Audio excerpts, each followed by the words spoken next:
فضیلت عطا کی ہے کہ وہ زبان جو وہی بولتی ہے، جو وہی بولتی ہے، وہ کہہ رہا ہے انا مدینۃ العلم وعلی بابها، میں علم کا شہر ہوں، علی اس کا دروازہ ہے۔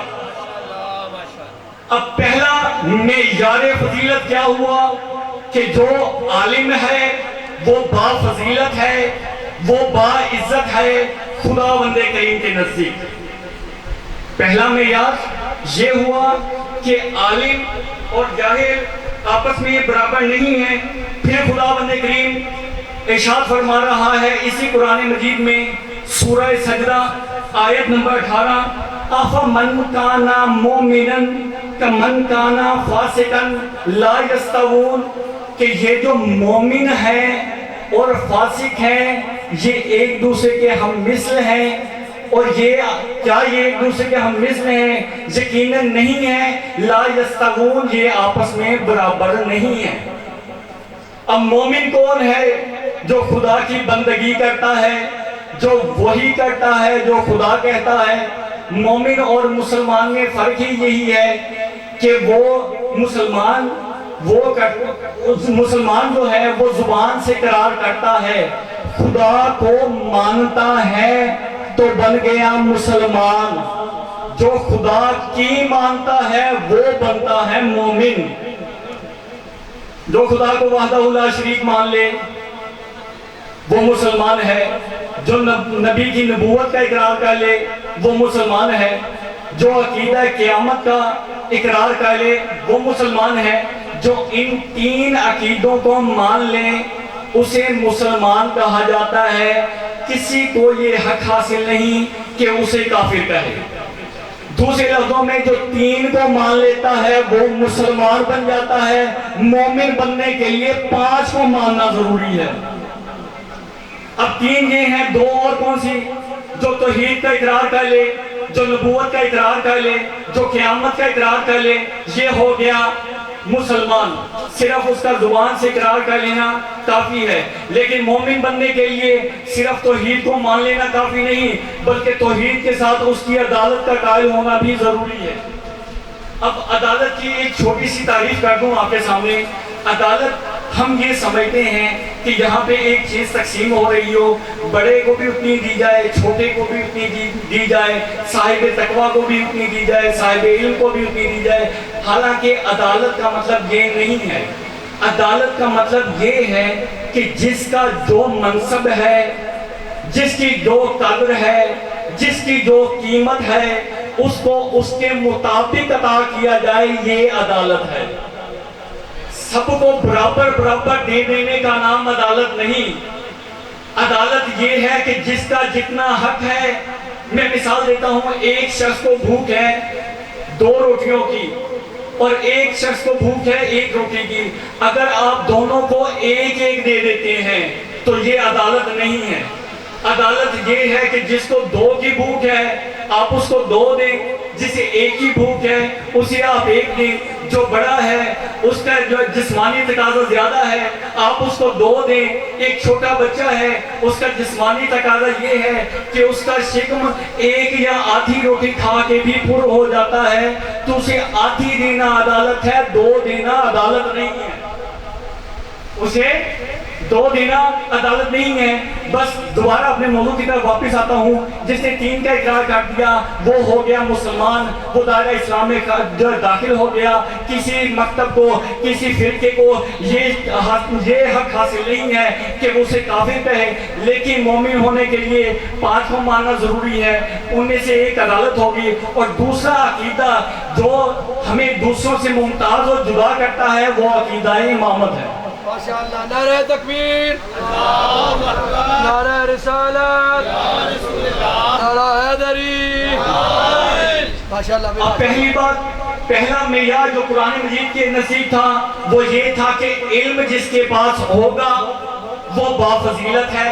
اور دوسرا معیار جو میں نے ابھی بیان کیا کہ آیا مومن اور فاسق ایک دوسرے کے ساتھ برابر ہے یا نہیں ہے، تو دوسرا معیار جو خداوند کریم نے قرآن مجید میں فرمایا وہ یہ ہے کہ مومن با فضیلت ہے، اور مومن با عزت ہے فاسق کی نسبت. اب اس علی کے کیا کہنے جس کے بارے میں یہ کہا گیا ہے کہ یہ امیر المومنین ہے. اگر مومن اور فاسق برابر نہیں ہے تو امیر المومنین اور فاسق کیسے برابر ہو سکتا ہے؟ امیر المومنین اور فاسق آپس میں برابر نہیں ہو سکتے. بس یہ تھا دوسرا معیار جو خداوند کریم نے قرآن مجید میں فرمایا کہ مومن وہ ہے جو خداوند کریم کی مانتا ہے. یہ ہو گئے دو معیار. تیسرا آپ خداوند کریم سے پوچھتے ہیں کہ اے خدایا تیرے نزدیک با عزت با فضیلت کون ہے؟ تو خداوند کریم ارشاد فرما رہا ہے کہ میرے نزدیک سورہ حجرات میں کہ میرے نزدیک وہ شخص با فضیلت ہے جو خدا کی راہ میں جہاد کرتا ہے. وہ ان لوگوں سے با فضیلت ہے جو گھر میں بیٹھے رہتے ہیں. جو گھر میں بیٹھے رہتے ہیں ان سے وہ شخص با فضیلت ہے جو میدان میں آ کے جہاد کرتا ہے. جہاد کرنے والا افضل ہے، گھر میں بیٹھے رہنے والا مفضول ہے، اس کی عزت کم ہے. اب یہ ہو گئے تین معیار. اپنے بچوں کو سمجھانے کے لیے پہلا معیار کیا تھا کہ جو علم والا ہے وہ با فضیلت ہے اللہ کی نگاہ میں. لوگوں کی بات نہیں کر رہا، اللہ کی نگاہ میں وہ با فضیلت ہے جو صاحب علم ہے. دوسری چیز کیا تھی؟ جس کے پاس ایمان ہے وہ با فضیلت ہے. تیسرا کون سے شخص با فضیلت ہے؟ جو جنگ میں جا کے خدا کی راہ میں جہاد کرتا ہے وہ با فضیلت ہے. اب چوتھا کون سا شخص با فضیلت ہے؟ قرآن مجید کہہ رہا ہے کہ چوتھا شخص وہ با فضیلت ہے جو صاحب تقویٰ ہے. جو صاحب تقویٰ ہے وہ با فضیلت ہے ان لوگوں سے جو تقویٰ اختیار نہیں کرتے. او علی جاہلی تھے کہ کیا کہنے؟ تو جو لوگ صرف متقی ہیں، جو پرہیزگار ہیں، وہ ان لوگوں سے افضل ہیں جو پرہیز نہیں کرتے، جو متقی نہیں ہیں. یا علی تیرے کیا کہنے؟ تو کہیں پہ امیر المومنین ہے تو کہیں پہ امام المتقین ہے، تو کہیں پہ امام المتقین ہے. بس آپ کی خاموشی کو دیکھتے ہوئے چار جملے پڑھتا ہوں. علی علیہ السلام کی کتنی فضیلت ہے؟ ہر جگہ جنگ میں، مسجد میں، محراب میں، ہر جگہ کعبہ میں علی نظر آتے ہیں. تو شاعر نے بہت خوبصورت بات کی، مسجد میں بھی علی ہے تو منبر پہ بھی علی، مسجد میں بھی علی ہے تو منبر پہ بھی علی، کعبہ گواہ ہے دوشے پیغمبر پہ بھی علی، ہجرت کی شب رسول کے بستر پہ بھی علی.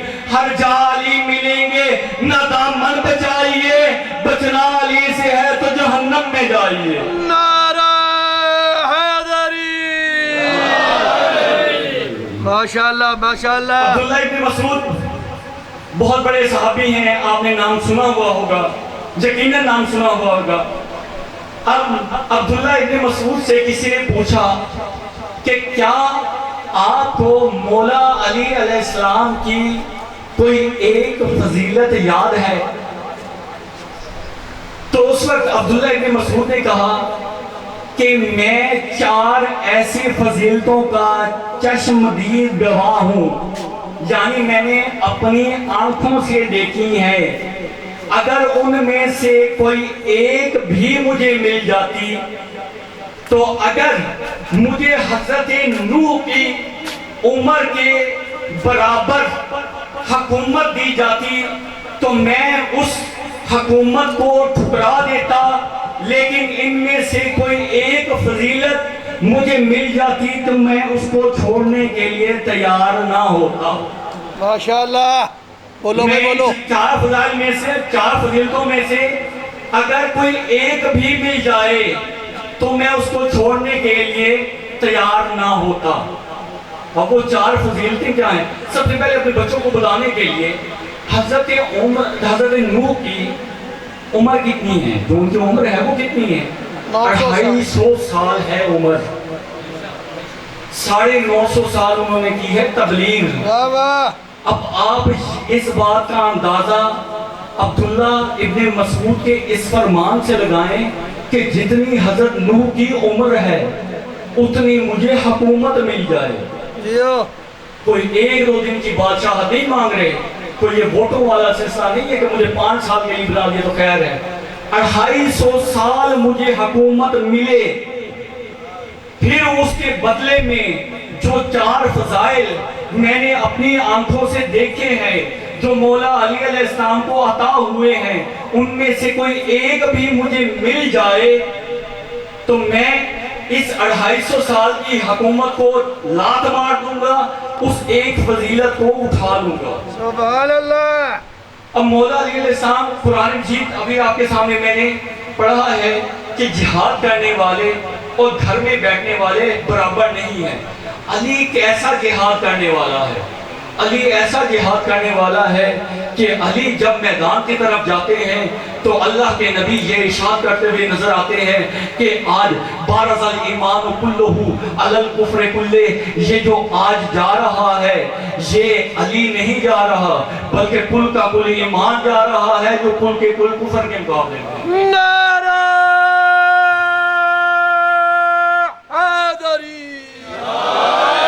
سبحان اللہ سبحان اللہ. اب علی کتنے بڑے مجاہد ہیں. پھر علی کی ایک ضربت کے بارے میں خود قصیدے پڑھتے ہوئے نظر آتے ہیں. ضربت علی فی یوم الخندق افضل من عبادت الثقلین. علی کی ایک ضربت میں اتنی قربت ہے جتنی ثقلین کی عبادت میں بھی نہیں ہے. واہ واہ, طاقت ہے, برابر ہے, سب زیادہ ہے. دیکھیے ماشاءاللہ. علی کی ایک ضربت یہ نہیں کہا کہ ثقلین کی عبادت کے برابر ہے, افضل ہے. واہ واہ یہ کہا ہے افضل ہے. افضل جو ہے وہ افعل تفضیل کا صیغہ ہے. واہ واہ. افعل تفضیل کا مطلب یہ ہے کہ سب سے زیادہ فضیل ترین چیز کو افضل کہا جاتا ہے. جیو جیو.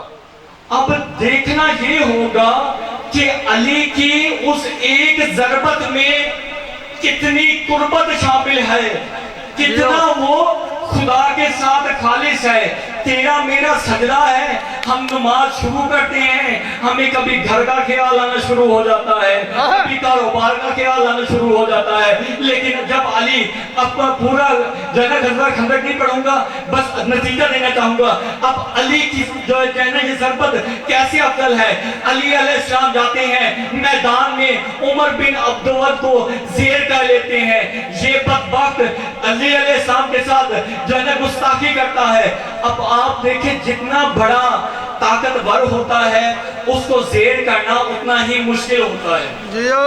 جتنا بڑا پہلوان ہوتا ہے اس کو ہرانا اتنا ہی مشکل ہوتا ہے. میں تقریر اردو زبان میں ہی کر رہا ہوں نا, میں تو شاید سمجھ نہیں آ او بسم اللہ جی, بسم پہلوان کو اللہ. گرانا مشکل ہوتا ہے. یار شاید مجھے لگتا ہے آپ نے پہلوانوں کی لڑائی دیکھی نہیں ہے. واہ واہ. پہلوان کو گرانا اتنا ہی مشکل ہوتا ہے.